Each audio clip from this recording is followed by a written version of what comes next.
This is an AMI podcast. Our voices, our stories, our community. Listen to AMI audio podcasts highlighting news, stories, and information relevant to people with disabilities across Canada. Learn more at ami.ca/audio. This episode contains coarse language. Listener discretion is advised. On a crisp mid-autumn night, I was sitting outside mulling over Holly Bartlett's case. I'd been trying not to think about it too much after sundown. Most evenings I would anyway, but on this particular night, I was consumed. As I replayed the details in my mind, everything we knew for certain, something struck me. Why did Paul Fraser stop his car outside Kencrest after he said he dropped Holly off? Why did he stop there? I'm Maggie Rahr, and this is what happened to Holly Bartlett. Holly Bartlett was found unconscious under the MacKay Bridge after a night out with her friends. The initial police investigation was wrapped up really quickly. Drunk, blind girl, case closed. It's hard not knowing. She was laying underneath the bridge for 5 hours, freezing, with broken bones. Why would you get a cab ride home where it's safe and then make this walk to here? It doesn't make any sense. And this has become one case that was never solved, and it should have been. I'm telling you, that did not happen because she chose to go there. I promise you. I will, to my dying breath, no, she didn't do that. Somebody put her there. I really would like to know what happened to Holly. Somebody knows. Episode 6, Tenacity. When Tom joined the team, he asked me to stop all lines of inquiries. No more interview requests, no more hunting people down. It meant halting every question I'd been pursuing, firstly with the taxi company. I wanted to know what Paul Fraser's typical work week looked like. Most cabbies who work nights follow a predictable schedule. You work midnight to 6 in the morning, or 11 to 4 a.m., or mornings or middays, weekdays or weekends. If we could establish a typical schedule for Paul Fraser, it might be telling to learn whether or not he picked up another fare, as he told Rob Gordon he had, after he claimed to drop Holly off at home. I contacted the owner of the taxi company Paul Fraser had worked for then, thinking that he'd have no problem discussing it with me, since this particular driver no longer worked for him. I emailed him, called him, left voicemails, but I never managed to reach him. I also wanted to locate the bus driver. I'd found and messaged more than 75 Halifax Transit bus drivers, contacted them individually, to try to find the man who was driving the number 7 bus that night. But I had a name and an address where I had reason to believe he still lived. I handed it over to Tom. We gave Tom everything we had, the results of all of our interviews, any research, everything. After all, he was the one who had the experience and the access required to conduct an encompassing investigation. And in order for him to do so, we had to get out of the way. It wouldn't do anyone any good if there were multiple calls and requests where he would have better luck setting out on his own. But none of this kept me from thinking over the case, or worse, obsessing over it. On that cool October night, as soon as the thought struck me that Paul Fraser must have stopped on Kencrest that March night in 2010 for a reason, I texted Tom Martin. "Why there?" I asked him. He wrote back right away, and his answer was the same as mine. So we decided to meet up to go over it together.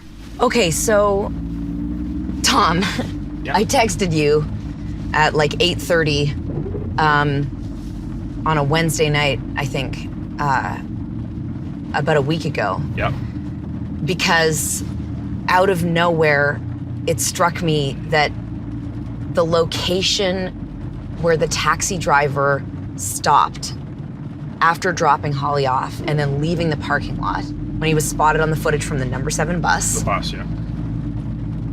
It just struck through me like a bolt of lightning that was not a coincidence. The location was chosen. Mm-hmm. And so I just wanted to come here with you to kind of go over that and talk about why. Tom and I are driving down to Kencrest again. It's overcast and there's rain spitting on and off. So Well, if I remember correctly, he was in front of this building. Okay. Problem is, we don't have a spot to pull. It was either here or right there, right? Okay, well, let's do the best we can with what we got. Okay, cool. And we'll pull in right here. Okay, great. We park around the corner from where Paul Fraser's taxi was seen on the number 7 bus footage the night of Friday, March 26th, 2010. Because if he's just parked around the corner, Yeah. his view was going to be pretty much the same. Right. Okay, so... But whether okay. it was here, the location we're in, or a little bit behind us on Ken Crest, Yep. there are a few certain things, right? Which is the viewpoint. Yep. So he can see the entry points to the abutment from this side, right? I don't know if he can see the entry points. He can see the access routes. Yes. The other component is, again, looking at all the angles. He could have been taking a break. He could have had a call here. We don't know. We hopefully will get to find out.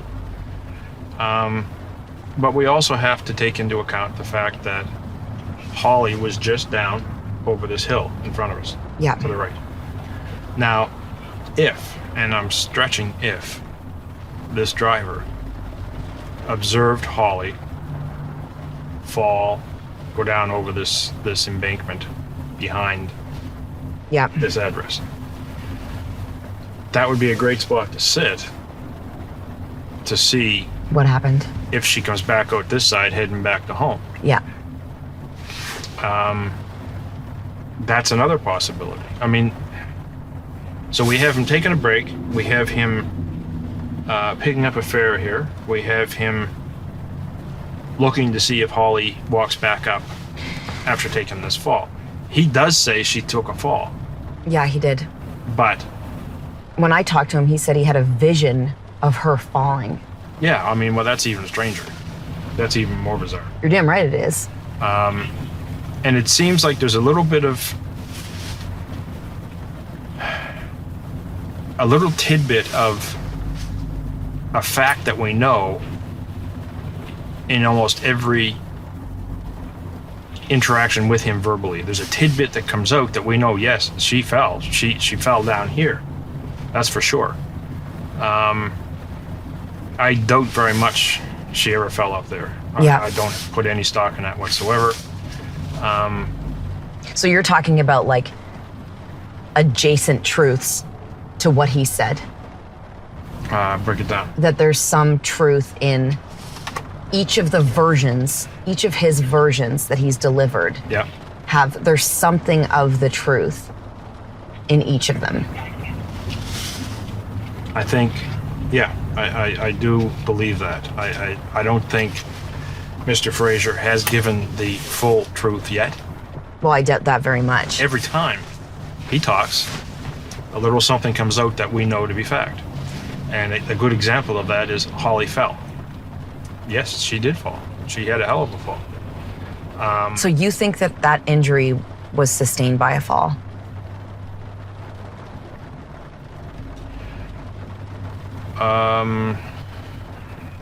If it's too soon in your investigation. I'm leaning that way. I'm not a pathologist, but after speaking with the pathologist, it's not limited to a fall and it's not limited to an assault. After looking at the autopsy and reading through the autopsy and going through the autopsy photographs, it looks like a fall to me, a fairly serious fall, but not one fall. It's like not, you know, the police version as she went to the top of the ramp and then fell down. This is not from one incident like that. This is from a series of incidents. Yeah. And the injuries line up with that too. Yes, absolutely. So I mean, if he's sitting here, and if something did happen around here, and if he did see her fall down there, this is a great spot to sit to see if she walks back up here, because that's the route she'd be going if she was going home. Exactly. Now, it's even better if he's parked in front of the building, because he's not in the open like we are. Yeah. He'd be tucked around the corner, but yet he'd still have that field of view where he could see her going back up Northridge. What about the parking lot? In Brian's notes, he talked about when he was down here with a taxi driver that when Brian went to pull into the parking lot that goes behind Kencrest, that he slammed his hands on the dash. He had a physical reaction to it. Exactly. Yeah. So let's say just, brainstorming here, that for whatever reason, he was around back in the parking lot with Holly. It also makes sense that if something took place down there, that he might pause on his way back out. To see if she comes out the other side. Yeah. Yeah, it is quite possible. And the almost visceral reaction It's very telling. the taxi driver had, it's not normal. It's not what you would expect. I mean, well, there's more there. Yeah, there's something there that he reacted to, and I know that back in those days, if there was a problem with a fare, if there was a problem with payment or something like that, taxi drivers would often pull the cab over and lock all the doors. Really? Yeah, I've heard that from a few taxi drivers. And what do you mean, like if somebody's threatening not to pay or whatever? Yeah, or if there's a suggestion that they're not going to pay or whatever. And I mean, that would freak whoever the hell out, a young woman in the vehicle. Holly was very, very good at almost counting streets without being able to see. Yes, exactly. If you were coming up here, and if she wanted to go down to a certain address on Kencrest, and if you drove past Kencrest, she knew exactly where she was. You drove past there. Yeah. Yeah. But no, I can see 3 reasons off the top of my head for him to stop here. Okay, go ahead. And those, like I told you, he's taking a break, and you just happen to park there. We can't rule it out, even though we can put it down very, very low on the scale. He's picking up a fare here, which is something we'll be able to confirm or absolutely dismiss. Through the records. He's sitting here because he's not through with whatever happened on his last fare. Waiting to see if she's okay, and she walks back up through here. Those are the only 3 reasons I can think, which would mean he witnessed whatever happened during this fall. Something happened, and he's waiting to see what happens next. Well, if she comes out of it. Yeah. Or is she still there? Yeah. And those are the only reasons I can think of. Tom, he didn't stop here to have a break. I don't disagree with you, Maggie, but I have to consider everything that my mind can conjure up. I know. And I got to look at them, and then we put them on a scale. You rule it out when you can. And we put them on a scale, and we say, is this probable? First off, is it possible? Yes, it's possible. Is it probable? Hell no. It's not probable at all. Anyone with a lick of common sense would know that. But you got to get those. You have to honestly look at it. Those records. Yeah. Yeah, and like I said. Because if there was a call that he picked up here, again, I'm going to say, borrowing your words, possible, yes, probable, less likely. Yep.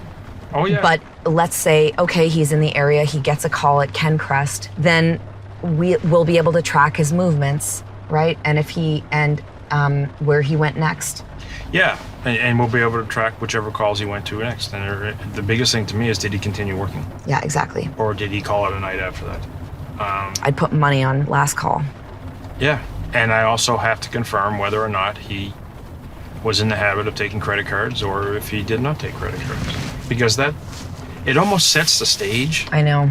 It almost sets the stage, and when we talk about... Because she didn't like to use cash. She didn't. And we have her cash, friend Shelly and saying... she didn't have cash. Like, even in a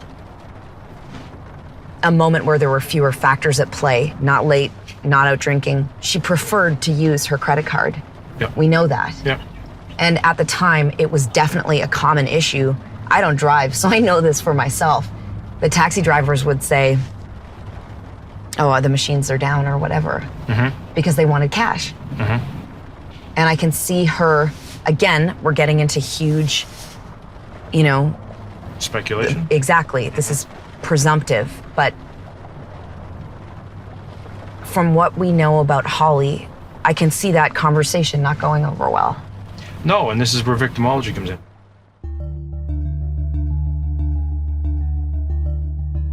One of the foundations of Tom's investigation is called victimology.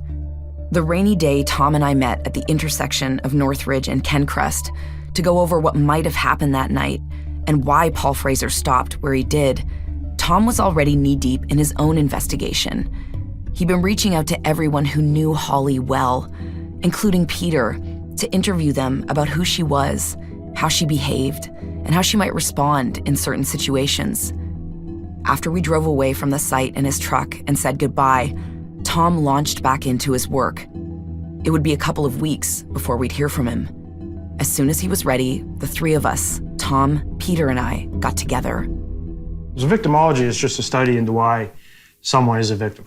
We look at their personality, we look at their background. It's a study of the victim. What I learned about Holly that surprised me was how fiercely independent she was, extremely independent. And she would defend that independence when she felt it was being infringed upon. I'm reminded of the story Andrew Seeley told us about the night he called to check in on Holly when it got late and she hadn't yet come home, and how badly that conversation went. Tom continues. We're all the same. We all have good points, we all have bad points. So it's important that we try to get a cross-section of everything. We're looking at the person and any interaction they may have had with persons or persons unknown that may have contributed to whatever happened to them. And the information that is taken into a report like this comes from those that knew them best, family and friends, close friends. When I was doing this victimology on Holly Bartlett, I found it very, very challenging. And I think why is because no matter how well planned and deliberate Holly was and had to be every single day of her life, I also have to keep in mind the fact that Holly was a person without sight. And I haven't done a victimology on a person without sight. And it changes a lot of things. There's a lot of things have to be taken into consideration, have to be taken into mind. A person without sight going downtown drinking. My initial thoughts on that were, holy shit. I've learned that there's really no difference between anyone else going out for a few drinks or a blind person going out for a few drinks, so long as they're at the skill level that Holly is. Exactly. Holly was. This is crucial. In his entire career as a homicide investigator, Tom had never studied a victim who was blind. In fact, he knew almost nothing about what life was like for a blind person. But it didn't take him long to learn just how capable Holly was. What I'll be concentrated on in this section is going to be her personality, her independence, her opinions, general beliefs, feelings, and values. Holly loved to engage. During interviews with family and friends, we asked if Holly Bartlett was opinionated. The overall answer is an absolute yes. Yeah. So, on the right side, I want you to put opinionated, please. She had no problem taking a stance and holding it. Right. She would hold her own. Holly was extremely protective of her own independence. And if that independence was challenged or interpreted by her as being challenged, the offender was quick to find out how effectively and definitively Holly would handle such a situation. Yeah. So she would react, and it was quick. Another thing that really pissed her off was if someone treated her like an invalid. Understandably. Yes, I'm of the opinion that Holly Bartlett's independence was one of the most sacred components of her life. That's a beautiful way to put that. Well, I believe it was monumental to Holly that nothing ever encroached. Yeah, a priority. Or in her opinion is the key phrase here. Right. Violate that. Right. This was the core of who she was. She was law-abiding. She was a productive member of society. Yeah. And she was educated, smart, accomplished, responsible, structured, and goal-oriented. She had to have that independence in order to have all those other qualities. Without it, she wouldn't. And I don't think anyone would ever argue. Yeah. You'd agree with every one of those words, wouldn't you? Very much so. Okay, so let's look at the other side of the coin. She was opinionated. She was stubborn. She could be sarcastic. She had a quick wit, and this woman would not back down. What I look at is on the left-hand side, we have all of the components that made Holly Bartlett who she was. Yeah. And on the right-hand side are the results of those characteristics. Yes. I find it ironic that the one component of Holly Bartlett's personality that many would admire the most is the one component that caused me the most concern. Which is? Her sense of independence coupled with being stubborn, sarcastic, and not backing down, standing up for herself, being very opinionated, had caused hurt to people in her past. Right. And probably had to her some family members as well, if not all of them. Right. From the interviews I've conducted, I asked almost everyone these following questions. How would Holly react if someone was to take something from her, like her purse, or if she thought someone stole from her? The answers that I got back were almost uniform. Unanimous, yeah. She would hit them. She would not let it happen. There would be an altercation. She was very strong-willed. She would protest. These are honest answers from people who knew Holly best. Yes. I do believe that very high probability exists that given any interactions of a negative nature with any person, specifically an unknown person, Holly Bartlett would not back down. Whether or not Holly had been consuming alcohol, she would confront the situation. The fact that Holly was as strong as she was, I find it very paradoxical that the traits which made her almost formidable could also be those that made her a victim. This is a sensitive, complicated matter, and I worry about language that might stray into victim blaming. But this isn't at the core of Tom's study. He interviewed those closest to Holly to determine categorically the likelihood of causes of death. So to summarize, my categories for Holly: victim of a suicide, low. Victim of a natural death, very low, obviously. Victim of accidental death, low. Victim of serious bodily harm or death, moderate. Yeah. Just because of who she was. Yeah. Peter? We know that the last person that saw her knowingly saw her, admitted to stealing from her. Yes. And so I've always said that if that's the case, then stuff likely went down. Tom believes that it's unlikely Holly met her end due to accidental death. What he believes is likely is that some harm befell her. After Tom gathered all of these interviews, reviewed everything they'd given him, and absorbed what he'd learned from his meeting with Dr. Marnie Wood, he had to take a step back and look at the full picture to try to put the pieces together and find out, weighing the balance of probabilities, what most likely happened to Holly that night in March of 2010. One afternoon in November, Tom texted me. He'd been reviewing all the videos we'd sent him, and he'd seen something on the CBC's Fifth Estate special about Holly that Rob Gordon had produced. He asked me to scrub through to a tiny moment in the Paul Fraser interview. Listen to it, Tom instructed me, then listen to it again. In the tape, Paul is telling the reporter his story.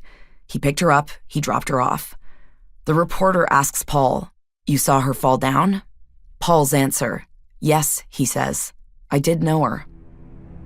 I replay the tape over and over and over again. "What do you hear?" Tom asks. He says he knew her, I answer. Somehow, we had missed this. Reporter, "You saw her fall down?" Paul, "Yes, I did know her." After weeks of investigating, Tom is ready. On a cold November day, Marion, Amanda, Peter, and I gather as requested to hear the conclusion of his study. He was ready to tell us what he believes happened to Holly. Here's Marion. I want to know exactly what took place that night. Amanda says revisiting that night and this location is never easy. It's always heavy to go back to those days when you're sort of reenacting it in your head. We're standing at the entrance to the parking lot that snakes behind the building at Kencrest. Amanda is drinking a large Tim's coffee, shivering. Her eyes are firm. Marion, too, is staring straight ahead, wearing a resolute expression. Peter's hands are tucked up under the sleeves of his jacket. Tom pulls up in his truck and joins us at the entry to the parking lot. The tension surrounding us is as unmistakable as the chill in the air. The reason why we're here is because I wanted you folks to have an idea visually of what we're all talking about and how it sort of fits together. One of the things I will say is that this is not fact. This is the result of reviewing the evidence that we have available to us, just putting it all together based on the balance of probabilities. We know the cab came up to this area. Mm-hmm. The one thing about the cab we have to keep in mind is that Holly always paid with credit card. She always made sure that was in place before when the cab was called. Holly didn't call the cab that night. Her friend did. So when they get up to this area, I believe that at some point the topic of payment would have come up. Things started to come off the rails a little bit. A lot of cab drivers, they wanted the cash. They didn't want to use credit cards because if they used credit card, they had to claim the income, therefore pay the tax. Holly wanted to pay with credit card, period. We follow Tom down the road into the parking lot, beyond which stands the abutment. At some point, some items fell out of Holly's purse. And I think the cane landed on the floor of the cab, most likely.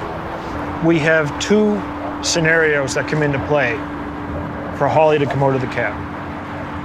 First scenario is Holly gets out of the cab on her own.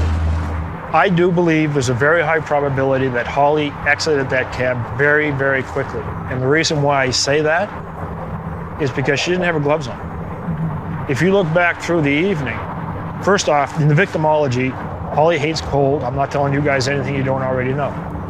She has her gloves on as soon as she goes outside.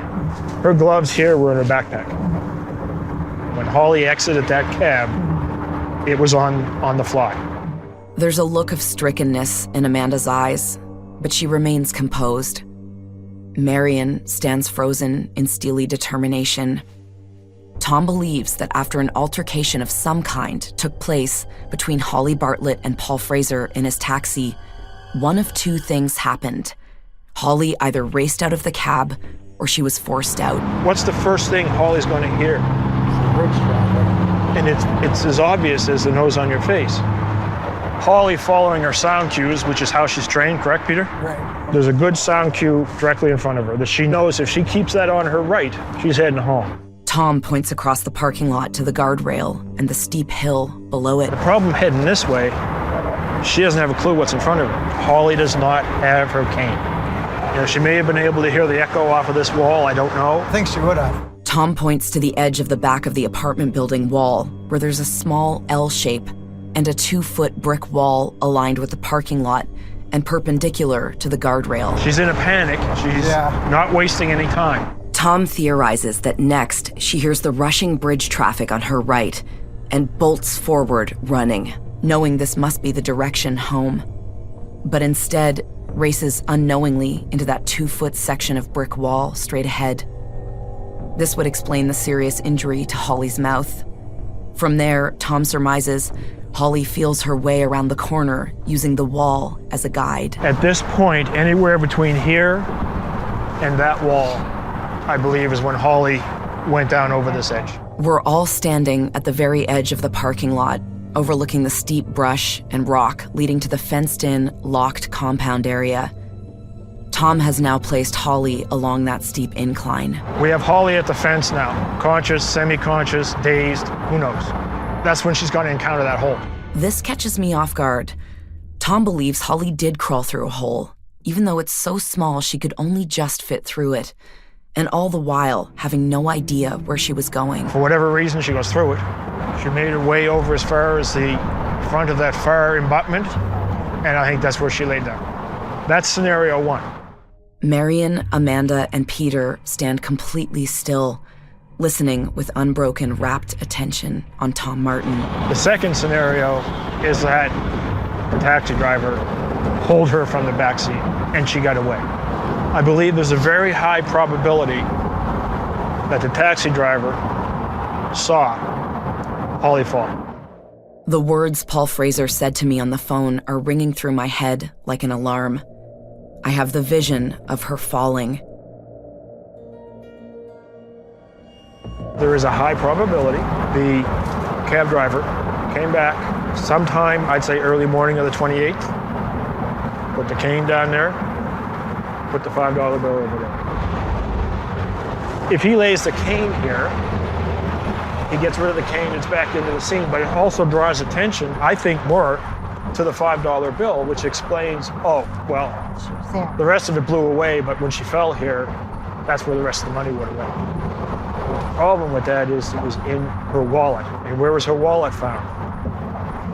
In the parking lot. Up in front of her apartment building. Because he knew to drive right up, to make that loop, come back down, and as he's coming back down on the driver's side, high probability, he chucked it between two cars.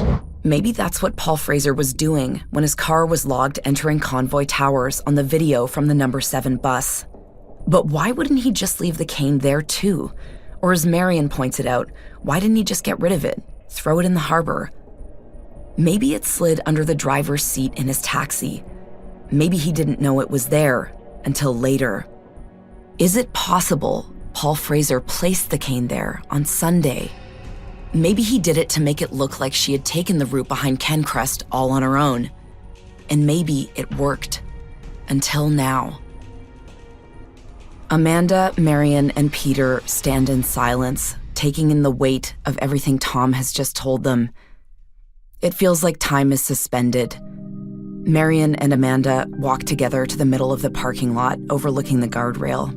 The harbor on the right, the location where Holly must have exited the cab on the left, and the location where she was found, resting below the steep hill in front of them. The sensation of cold seems to retreat, though there's been no change in the temperature. I can't say for how long they stood there together.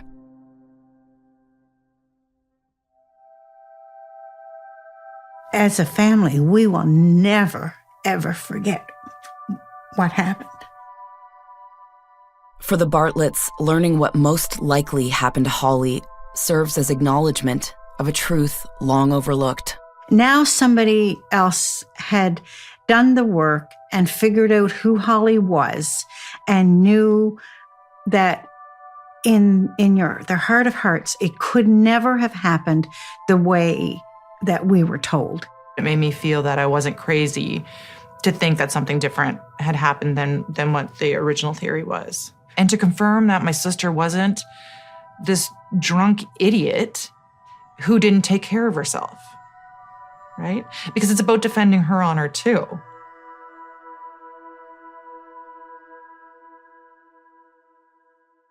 It seems clear now that this investigation was kneecapped by discrimination. Holly's blindness blinded the police. But even though the Bartletts have been delivered an explanation of what might have happened, they are determined to find something greater. I would really like for the cause of Holly's death to be ruled suspicious as opposed to accidental. This may yet be a possibility. The first day we met Tom, he told us he believed we had new evidence. He conducted his own thorough investigation. He secured interviews I couldn't, including with the owner of Casino Taxi. He learned that the company did keep records of debit and credit transactions, GPS locations, as well as trip records and call logs. But those records are all gone. However, the owner told Tom, as he recalls, police did obtain Paul Fraser's call logs. This is just one of many discoveries outlined in Tom's final report, spanning 33 investigative findings. He submitted this report to Nova Scotia's chief medical examiner, who could reclassify the manner of death from accidental to suspicious, if there's enough evidence. We waited with bated breath as the weeks drew closer to Christmas and the cold drew itself in. One Friday night, Peter and I meet with Marion in her apartment to go over everything that's happened, to check in, see how she's holding up. This time of year is never easy for a bereaved family, and perhaps this year was made more difficult by the reinvestigation. Marion's laid out a tin of quality street chocolates, a telltale sign of the holidays, on coffee tables in homes across the Maritimes. Peter and I each have a beer, and Marion has a glass of wine. Okay. Thank you for having us, Marion. You're welcome. To Holly. To Holly. Yes. Cheers. I can't believe it's been 6 Oh months. my gosh, that's nice. Good. Could you have imagined that this would still be happening full force 6 months later? Absolutely not. I had no idea I really had no idea what this was going to entail 6 months ago, because I didn't ask any questions. I just said, yes, go ahead and do it. That's all. I just thought that would be the end of it. I had no idea how much much it would have to be involved. I had no idea how being so much involved, the emotional toll that it would take to continue and not pull the plug. Because for some reason, I really, and you guys might think that I'm really lost my marbles, but for some reason, I do believe that Holly is pushing us along, and she wants us now to know what happened, because this will be my last opportunity to find out. If I'm ever going to find out what happened to Holly on that night, this will be my last chance to find out. Marion, is there anything that you want to say about the taxi driver? The only thing I'd like to say about the taxi driver, which he knows to be true, is that he's the only one who knows what happened that night. And I'll leave it just right there. I don't even know if this is okay to ask, and you can stop me or tell me to get out of here at any point. But what would the best possible outcome for you be? The best outcome for me would be, I guess there's two parts to that. I would have two answers to that. Number one would be to find out what actually happened that night, not what the police department assumed happened. The truth, the real truth as to what happened that night. The other part of that would be for the police department to make a public statement, I guess, to say that they really didn't do a good investigation. That'll never happen, but that would be, Public accountability. Yeah. Because they portrayed Holly at that time and still today as a poor, drunk, blind girl. And that's not what happened to Holly that night. I've been convinced of that since a long time, but I am more convinced of it now. After 2 weeks ago, going over behind the apartment building on Kencrest and having Tom explain it to me, whereas Peter already knew this because that's his job. He's orientation and mobility. That's his job. My only job in all of this was I was Holly's mom. I didn't know that she would know that when she was going home, the bridge would be on her right. I just figured that she was smart and she knew which way she was going, like, right. You know? Your daughter. Yeah, like, but when Tom explained it, like that, if Holly was trying to find her way home, she would know, she would take the cue from the bridge, then that just made more sense to me than anything else. Like, at the fact that then it dawned on me, well, of course, if she was walking away from her home, she would know the bridge was on her left. So, and she was smart. She was smart like that. She really was very, very smart. Peter and I linger for a little while at Marion's table, with pictures of Kim, Amanda, and their children, and Holly smiling down, hanging on the walls around us. When we finish our drinks and get up to leave, something catches my eye on a side table in a corner of the room. It's a small figurine of an angel. Carefully placed at its feet are 6 little triangles wrapped in green foil. Chocolates from the Quality Street tin. What are those? I ask Marion. Mint? No, she answers, smiling quietly. Hazelnut, Holly's favorite. Peter comes over to look. Have one, Marion offers. Oh no, he says, the doubt and sadness developing in his voice as he looks down at the little memorial. Come on, says Marion. Holly would want you to. That's what they're there for.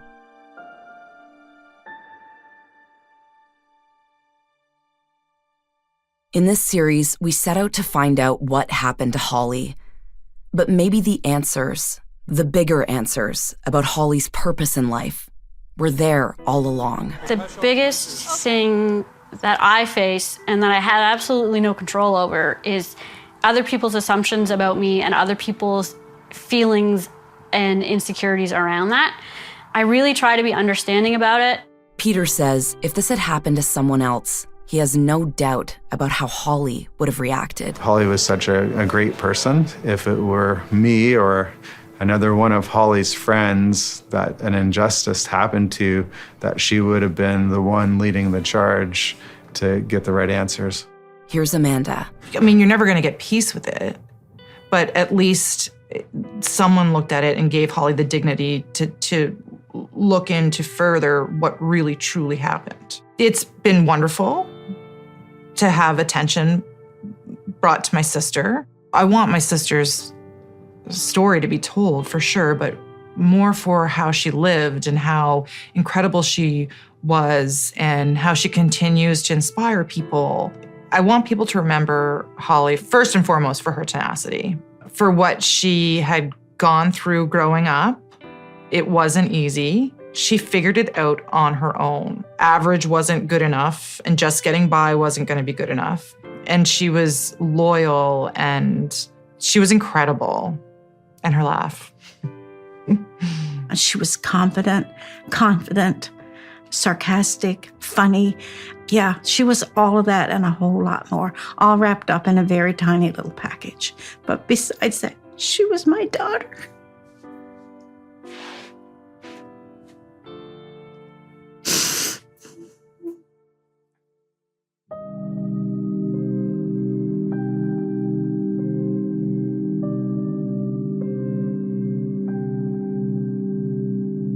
Tom Martin's report is in the hands of the Medical Examiner's Service of Nova Scotia.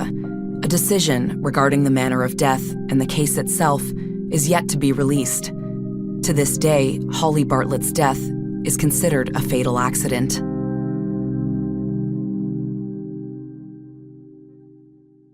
This podcast wouldn't have been possible without the generosity and commitment of the Bartlett family. Thank you, Kim, Amanda, and Marion. Maybe after hearing Holly's story, we will have learned to see Holly as Wayne did, not losing focus by seeing only her blindness, but remembering her instead for her tenacity. I'm Maggie Rahr, and this has been What Happened to Holly Bartlett. This podcast is produced by Ocean Entertainment. Our executive producer is Johanna Elliott. Our supervising producer is Jennifer Comeau. What Happened to Holly Bartlett is edited by Fabian Melanson and written and hosted by me, Maggie Rahr. Podcast sound design and mix by Village Sound. For Accessible Media, regional content specialist is Ryan Delahanty, and Andrew Morris is development and production executive. This was an AMI podcast. For more accessible media, visit ami.ca. If you're enjoying this podcast, please consider leaving us a review and a rating. And don't forget to subscribe.